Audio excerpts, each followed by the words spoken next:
दोस्तों, पिछले दिनों उत्तर प्रदेश के रामपुर से एक चौंकाने वाली खबर सामने आई। खबर ये थी कि वहां एक पुजारी ने यह आरोप लगाया कि उसके घर पर 4 मुस्लिम लड़कों ने जो है आकर के लूट की।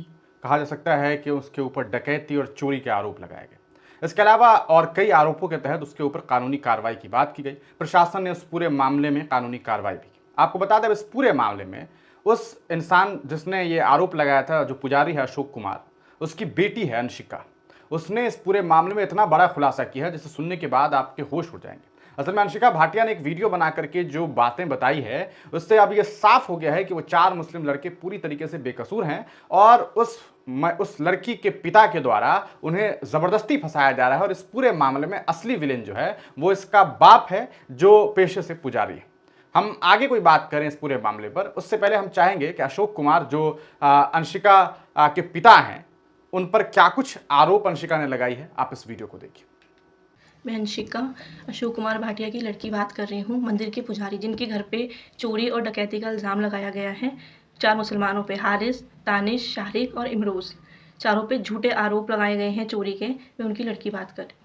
इन लोगों ने मेरे घर में कोई चोरी डकैती नहीं की है। मेरे बाप ने, हिंदू संगठन वालों ने और महिला संगठन वालों ने मिलजुल के झूठ बोल के बेबुनियाद उनको फंसाया है। इस वजह से मैंने अपना घर छोड़ दिया है। घर छोड़ के मैं दर-दर भटक रही हूँ और मैंने अपना घर अपनी मर्ज़ी से छोड़ा है इन लोगों की वजह से। इन लोगों ने मुझे इतना टॉर्चर किया है। कल कमरे में बंद करके इन लोगों ने मेरे कपड़े फाड़े, मुझसे बदतमीज़ी करी, मुझे इतना वहाँ पे पूरे रोड पे दौड़ाया इधर से उधर, पूरे तमाशा किया मेरा वहाँ पे, जिस वजह से मुझे अपना घर छोड़ना पड़ा। मेरा बाप उसमें मिला हुआ है सबसे ज़्यादा। मुझे अपना घर, इतनी सारी चीज़ें इसलिए करनी पड़ी। सतीश कुमार भाटिया जो है वो अपने लड़के से मेरी शादी कराना चाहता था, जो मैं नहीं करना चाहती थी। इस चक्कर में उन लोगों ने मेरे घर में आके एक दिन मुझे नशे की गोली मिला के दे के उसको मेरे बगल में लिटा दिया। उस चीज़ का मैंने विरोध किया। उन लोगों से, 4 मुसलमानों से मैंने मदद मांगी। इस वजह से उन्हें फंसा दिया गया।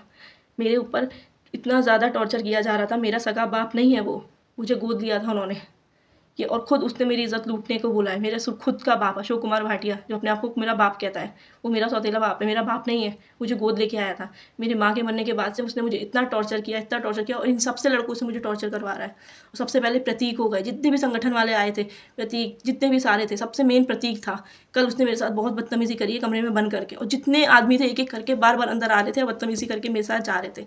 और उसमें औरतें भी थी, वो वहाँ खड़े होकर वीडियो बना रही थी, जो मेरा कोई साथ नहीं दे रहा था। उन चारों ने मेरा साथ दिया तो उनको फंसा दिया गया झूठे केस में। और अब अगर मैंने आत्महत्या कर ली, उसके जिम्मेदार ये सारे होंगे, हिंदू संगठन, महिला संगठन, मेरा खुद का बाप और सतीश कुमार भाटिया, इसके लड़के ने मेरे साथ बगल में मेरे सो रहा था, पड़ा हुआ था, जिसको मेरे बाप ने सुलाया था।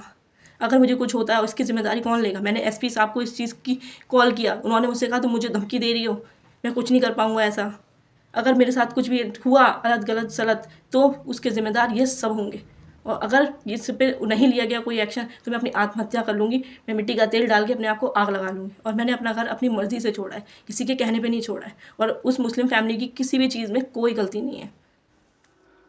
तो देखा दोस्तों आपने इस वीडियो को। आपको बता दें, पूरा मामला असल में रामपुर के एक मंदिर के पुजारी अशोक कुमार भाटिया की, जिसने पुलिस में शिकायत दर्ज कराई थी कि 4 मुस्लिम लड़कों ने उनके मंदिर में चोरी और डकैती करने की कोशिश की। उन्होंने इन लड़कों को अपराधी करार दिया और इसके बाद पुलिस ने मामला दर्ज कर लिया। लेकिन अब अंशिका भाटिया, जो कि अशोक कुमार भाटिया की बेटी है, जो कहा सकता है कि सौतेली बेटी है, असल में असली बाप नहीं है, उसने इस पूरे मामले में जो खुलासा किया है वो आपने देखा। अंशिका भाटिया ने चौंकाने वाला खुलासा करते हुए ये दावा किया कि इसका जो बाप है वो अपने एक जानने वाला व्यक्ति है। अंशिका के अनुसार जो उसने बातें बताई है वो ये कि मेरा सौतेला पिता मुझे ज़बरदस्ती सतीश भाटिया के बेटे के साथ सुलाना चाहता था। आप सोच लीजिए, क्या कोई बाप जानबूझ करके अपनी बेटी को किसी के साथ सुलाना चाहेगा?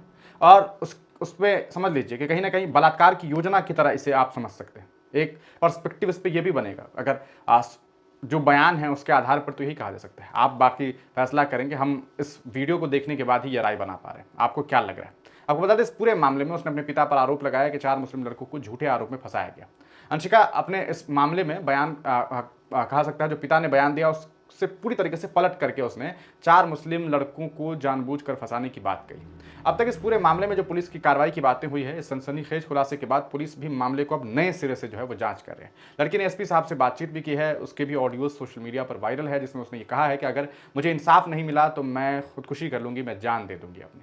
हालांकि आपको बता दें, इस पूरे मामले में वीडियो के वायरल होने के बाद अब प्रशासन इस पूरे मामले में नए सिरे से जो है वो कार्रवाई कर रही है। इधर अंशिका भाटिया ने अपनी सुरक्षा को सुनिश्चित करने की भी बातें की। अशोक कुमार भाटिया के खिलाफ जांच की जाने की बात की गई है और अगर आरोप सही पाए जाते हैं तो उस पर वैधानिक कार्रवाई की जानी चाहिए। जिन 4 मुस्लिम युवकों को फंसाया गया है, उन्हें न्याय कब मिलेगा, कैसे मिलेगा, इस पर भी सोचने की जरूरत है। क्या आखिरकार किस आधार पर उन्हें न्याय मिल सकेगा? क्या सिर्फ इस आधार पर कि उन्हें छोड़ दिया जाए, या इस आधार पर कि उन्हें जिस तरीके से फंसाया गया उन लोगों के ऊपर वैधानिक कार्रवाई की जाए? आप इस पूरे मामले को किस तरीके से देखते हैं, अपनी राय कमेंट सेक्शन में जरूर दीजिएगा।